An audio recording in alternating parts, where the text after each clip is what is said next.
दोस्तों, क्या आपने कभी सोचा है एक्सीलेंट कंटेंट नॉलेज होने के बावजूद भी कुछ एजुकेटर्स इंटरव्यू में रिजेक्ट होकर आ जाते हैं। आपने बहुत बार सोचा होगा कि सर मेरा कंटेंट नॉलेज उस एजुकेटर से अच्छा था, फिर भी सिलेक्शन उस कैंडिडेट का हुआ, मेरा नहीं हुआ। नमस्कार दोस्तों, मैं Ankur Malik, CEO of faculty training programme, will be telling you 5 biggest mistakes which 80% of the educators make in their interviews and which becomes the reason of their rejection, not selection. तो हमें समझना होगा। सबसे पहला मिस्टेक हम जो करते हैं, इंट्रोडक्शन को बहुत पुअर तरीके से इंट्रोड्यूस करते हैं। The first question asked to you in an interview is introduce yourself. जहां आप अपने बारे में 4 लाइनें अच्छे से नहीं बोल पाते, which is the biggest mistake we make. whenever we go to any interviews we must be prepared कि हम अपने बारे में 4 लाइनें इतनी शानदार बताएं कि सामने वाले का इंटरेस्ट हमारे में जाग जाए।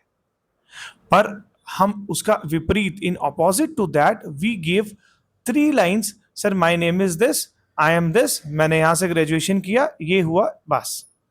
And the person in front understands कि इस इंसान का कॉन्फिडेंस कितना हाई है या कितना लो है। सेकंड मिस्टेक जो हम बहुत ज्यादा करते हैं और जो रिजेक्शन का बिगेस्ट कारण बनता है, weak demo performance.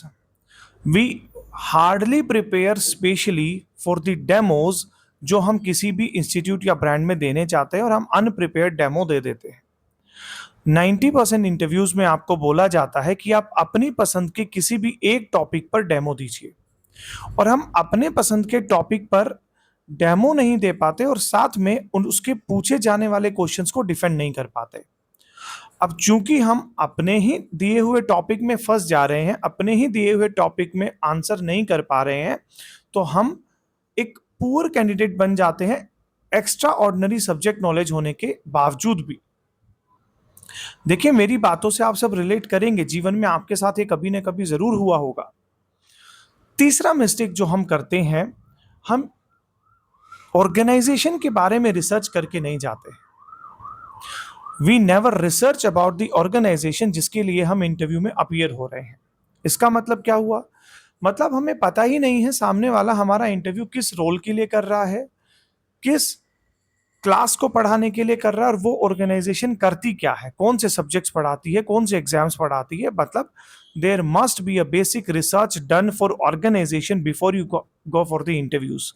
Before appearing in the interviews आपको ये रिसर्च करना चाहिए, and this can be the biggest reason of selection अगर आप इसको ध्यान से इंप्लीमेंट करते हैं अपनी लाइफ में तो। सही है भाई।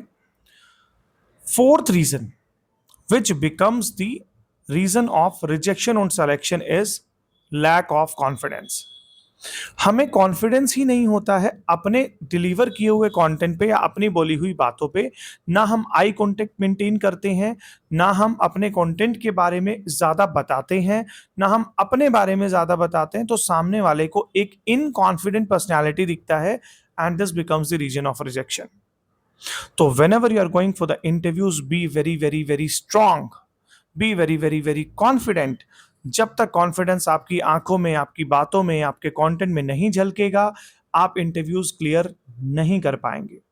Now coming to the fifth point and the most important point, एक रिजेक्शन से हम अपने जीवन को और अपने करियर को डिसाइड कर लेते हैं। ऐसा नहीं है मेरे दोस्तों। Rejection and selection is a part of life, ये चलता रहेगा। कभी हम रिजेक्ट होंगे, कभी हम सेलेक्ट होंगे, but one interview does not define you as an educator. आपको ट्राई करते रहना है, पर हर इंटरव्यू से कुछ सीखना है।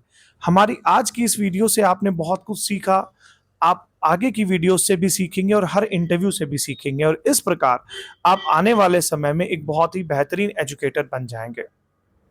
तो मैं उम्मीद करता हूं this video helped you in understanding the mistakes which you make during your interviews. We will be connecting again in the future videos.